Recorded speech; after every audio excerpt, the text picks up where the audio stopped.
Number 11. The argument from Clifford's principle. Premise 1.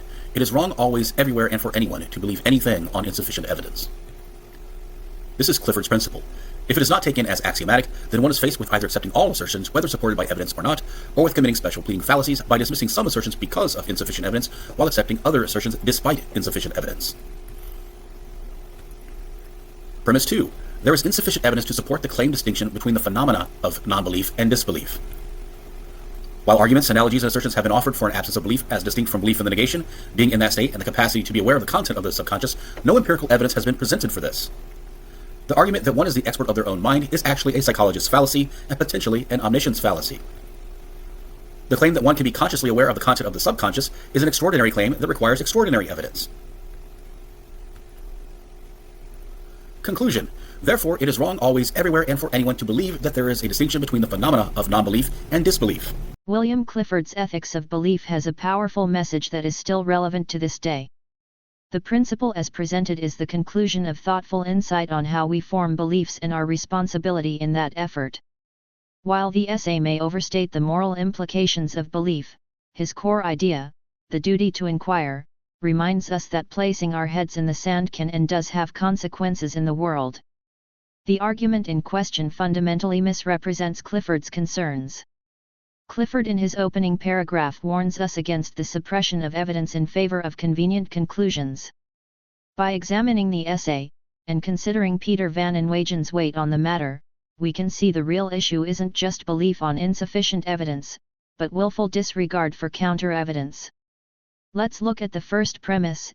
It is wrong always, everywhere, and for anyone to believe anything on insufficient evidence.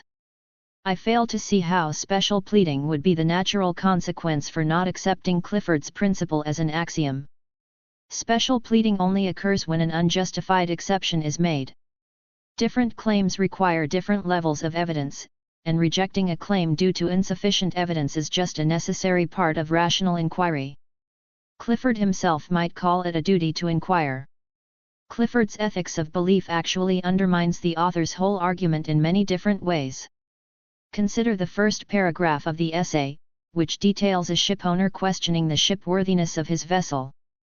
The evidence that is presented to him is clear: the vessel is old and not really that well built in the first place. It has constantly needed maintenance during its service. All of these considerations ought to have placed a severe doubt in the shipowner's sending the vessel on a voyage with passengers. However, the shipowner suppresses the counter-evidence and doubt, allowing a more convenient belief to himself financially than what the evidence would suggest. This is the real problem that Clifford is expressing throughout the whole essay. Accepting beliefs that are unwarranted, and dismissing relevant evidence to the contrary. This motivated reasoning is what ultimately doomed the passengers of the vessel. Had the shipowner practiced some epistemic responsibility, a duty to inquire, he might have suffered some financial woe, but the passengers would have lived. This is a type of negligence we all recognize in the world. Whenever a pharmaceutical company releases a medication without a child-proof lid, we understand the predictable harm and hold them responsible for that negligence. The shipowner, failing to perform the maintenance that would ensure safe travel, or retiring the vessel entirely, was similarly negligent. This idea, which is implicit within the essay, is expressed by Peter Van Inwagen's Clifford's other principle, which can be stated as, it is wrong, always, everywhere, and for anyone, to ignore or dismiss evidence that is relevant to their beliefs in a facile way. Clifford's other principle directly indicts premise 2.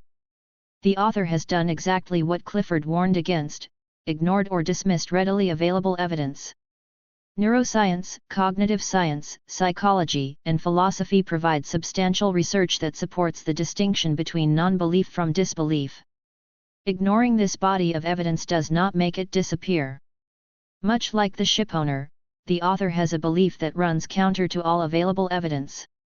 The author has chosen to suppress that evidence for whatever reason. In this way, the author has already violated Clifford's other principle, and by implication Clifford's principle proper. Consider, for the sake of argument, if we were to accept premise 2 as true, how then would we explain the mountain of counter-evidence from so much interdisciplinary research that supports the distinction? Are we to believe an entire field of inquiry has been misled or involved in a grand conspiracy? What would be the evidence that would allow us to upend all our understanding in the matter in a huge paradigm shift? This is the kind of motivated thinking that dismisses well-supported conclusions while offering no serious counter-evidence. Premise 2 is demonstrably false and can be rejected.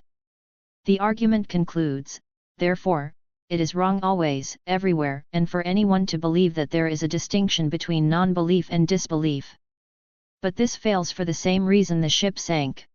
The shipowner's belief did not become justified because it was comfortable or sincerely held. The passengers still drowned because reality doesn't bend to wishful thinking. Since premise 2 fails, the conclusion collapses. Dismissing the distinction between non-belief and disbelief does not erase the overwhelming evidence for it. The argument is flawed and can be dismissed. The rejection of Clifford's principle does not lead to special pleading, as different claims require different evidential standards. More importantly, the argument fails because it suppresses relevant evidence rather than engaging with it. The cold dark ocean doesn't yield to a light heart. If we are to take epistemic responsibility seriously, we must follow where the evidence leads, not ignore it when it's inconvenient. Like what most flat earthers will do after the final experiment,